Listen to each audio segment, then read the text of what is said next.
धड़ से अलग कर दिया। 11वां अध्याय, देवासुर संग्राम की समाप्ति। श्री सुखदेव जी कहते हैं, परीक्षित, परम पुरुष भगवान की अहेतुकी कृपा से देवताओं को घबराहट जाती रही। उनमें नवीन उत्साह का संचार हो गया।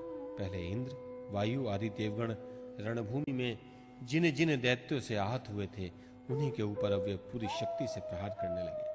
परम ऐश्वर्यशाली इंद्र ने बलि से लड़ते लड़ते जब उन पर क्रोध करके वज्र उठाया, तब सारी प्रजा में हाहाकार मच गया। बलि अस्त्र शस्त्र से सुसज्जित होकर बड़े उत्साह से युद्ध भूमि में बड़ी निर्भयता से डटकर विचर रहे थे। उनको अपने सामने ही देखकर हाथ में वज्र लिए हुए इंद्र ने उनका तिरस्कार करके कहा, मूर्ख, जैसे नट बच्चों की आंखें बांधकर अपने जादू से उनका धन ऐंठ लेता है, वैसे ही तू माया की चालों से हम पर विजय प्राप्त करना चाहता है। तुझे पता नहीं कि हम लोग माया के स्वामी हैं, वह हमारा कुछ नहीं बिगाड़ सकती। जो मूर्ख माया के द्वारा स्वर्ग पर अधिकार करना चाहते हैं, उसको लांघकर ऊपर के लोकों में भी धाक जमाना चाहते हैं। उन लुटेरे मूर्खों को मैं उनके पहले स्थान से भी नीचे पटक देता हूं। ना समझ, तूने माया की बड़ी बड़ी चालें चली हैं। देख, आज मैं अपने 100 धार वाले वज्र से तेरा सिर धड़ से अलग किए देता हूं। तू अपने भाई बंधुओं के साथ जो कुछ कर सकता हो करके दिखा ले। बलि ने कहा, इंद्र, जो लोग काल शक्ति की प्रेरणा से अपने कर्म के अनुसार युद्ध करते हैं, उन्हें जीत या हार, यश या अपयश अथवा मृत्यु मिलती ही नहीं है। मृत्यु मिलती ही है। तुम लोग अपने को जय पराजय आदि का कारण कर्ता मानते हो, इसलिए महात्माओं की दृष्टि से तुम शोचनीय हो। हम तुम्हारे मर्म स्पर्शी वचन को स्वीकार ही नहीं करते, फिर हमें दुख क्यों होने लगा?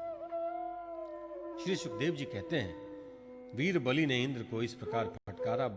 बलि की फटकार से इंद्र कुछ झेप गए।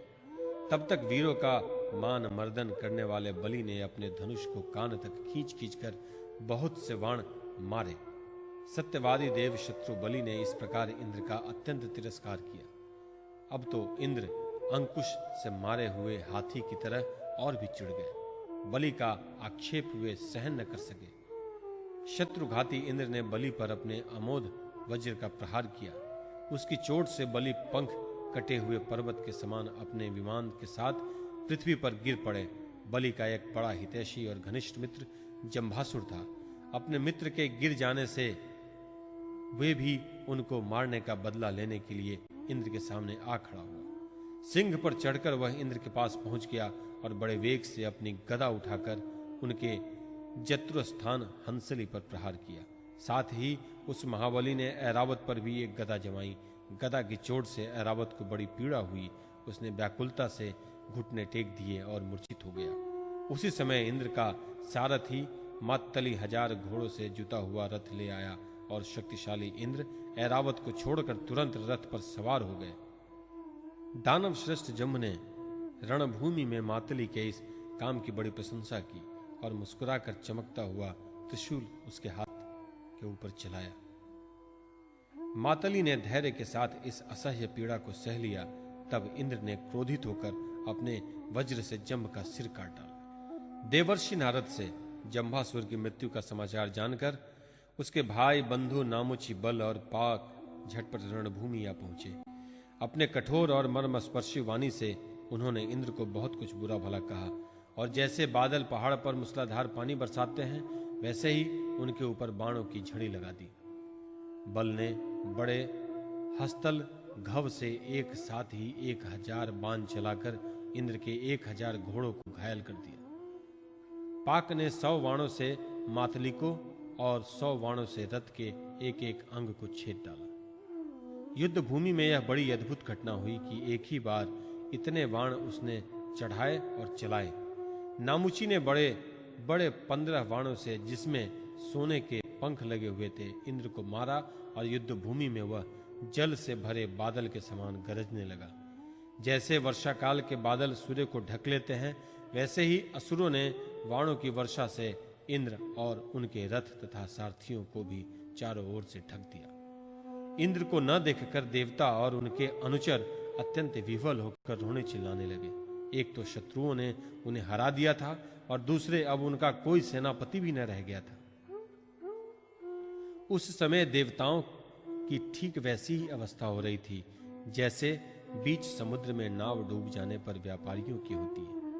परंतु थोड़ी ही देर में शत्रुओं को बनाए हुए वाणों के पिंजड़े से घोड़े, रथ, ध्वजा और सारथी के साथ इंद्र निकल आए। जैसे प्रातःकाल सूर्य अपनी किरणों से दिशा, आकाश और पृथ्वी को चमका देते हैं, वैसे ही इंद्र के तेज से सब के सब जगमगा उठे। वज्रधारी इंद्र ने देखा कि शत्रुओं ने रणभूमि में हमारी सेना को रौंद डाला है। तब उन्होंने बड़े क्रोध से शत्रु को मार डालने के लिए वज्र से आक्रमण किया। परीक्षित, उस 8 धार वाले पैने वज्र से उन दैत्यों के भाई बंधुओं को भी भयभीत करते हुए उन्होंने बल और पाक के सिर काट दिए। परीक्षित, अपने भाइयों को मरा हुआ देख नामुची को बड़ा शोक हुआ। वह क्रोध के कारण आपे से बाहर होकर इंद्र को मार डालने के लिए जी जान से प्रयास करते लगा। इधर अब तुम नहीं बच सकते, इस प्रकार ललकारते हुए एक त्रिशूल उठाकर वह इंद्र पर टूट पड़ा। वह त्रिशूल फौलाद का बना हुआ था, सोने के आभूषणों से विभूषित था और उसमें घंटे लगे हुए थे। नमूची ने क्रोध के मारे सिंह के समान गरज कर इंद्र पर वह त्रिशूल चला दिया। परीक्षित, इंद्र ने देखा कि त्रिशूल बड़े वेग से मेरी ओर आ रहा है। उन्होंने अपने बाणों से आकाश में ही उसके हजारों टुकड़े कर दिए और इसके बाद देवराज इंद्र ने बड़े क्रोध से उसका सिर काट लेने के लिए उसकी गर्दन पर वज्र मारा। यद्यपि इंद्र ने बड़े वेग से यह वज्र चलाया था, परंतु उस यशस्वी ब्रज से उसके चमड़े पर खरोच तक नहीं आई।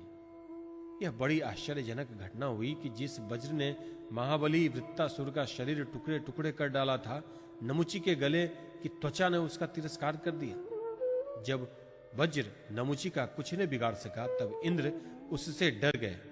वे सोचने लगे कि दैव योग से संसार भर को संशय में डालने वाली यह कैसी घटना है। पहले युग में जब ये पर्वत पांखों से उड़ते थे और घूमते फिरते भार के कारण पृथ्वी पर गिर पड़ते थे, तब प्रजा का विनाश होते देखकर इसी वज्र ने उन पहाड़ों की पांखें काट डाली थी। त्वष्टा की तपस्या का सार ही वृत्तासुर के रूप में प्रकट हुआ था। उसे भी मैंने इसी वज्र के द्वारा काट डाला था। और भी अनेकों दैत्य जो बहुत बलवान थे और किसी अस्त्र शस्त्र से जिनके चमड़े को भी कोई चोट नहीं पहुंचाई जा सकती थी, इसी वज्र से मैंने मृत्यु के घाट उतार दिया था। वही मेरा वज्र मेरे प्रहार करने पर भी इस तुच्छ असुर को न मार सका, अतः अब मैं इसे अंगीकार नहीं कर सकता। यह वज्र तेज से बना है तो क्या हुआ, अब तो निकम्मा हो चुका है। इस प्रकार इंद्र विषाद करने लगे। उसी समय यह आकाशवाणी हुई, यह दानव न तो सूखी वस्तु से मर सकता है न गीली से। इसे मैं वर दे चुका हूं कि सूखी या गीली वस्तु से तुम्हारी मृत्यु न होगी। इसलिए हे इंद्र, इस शत्रु को मारने के लिए अब तुम कोई दूसरा उपाय सोचो। उस आकाशवाणी को सुनकर देवराज इंद्र बड़ी एकाग्रता से विचार करने लगे।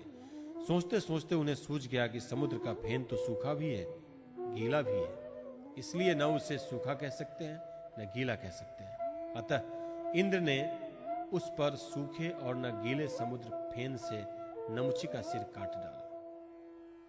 उस समय बड़े बड़े ऋषि मुनि भगवान इंद्र पर पुष्पों की वर्षा और उनकी स्तुति करने लगे।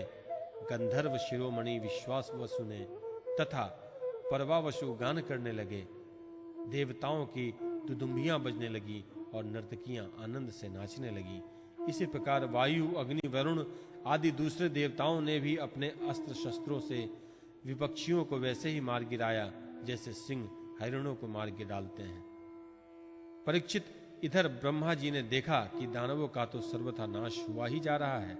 तब उन्होंने देवर्षि नारद को देवताओं के पास भेजा और नारद जी ने वहां जाकर देवताओं को लड़ने से रोक दिया। नारद जी ने कहा, देवताओं, भगवान की भुजाओं की छत्र छाया में रहकर आप लोगों ने अमृत प्राप्त कर लिया है और लक्ष्मी जी ने भी अपनी कृपा कोर से आपकी अभिवृद्धि की है, इसलिए आप लोग अब लड़ाई बंद कर दें। श्री सुखदेव जी कहते हैं, देवताओं ने देवर्षि नारद की बात मानकर अपने क्रोध के वेग को शांत कर लिया और फिर वे सब के सब अपने लोक स्वर्ग को चले गए।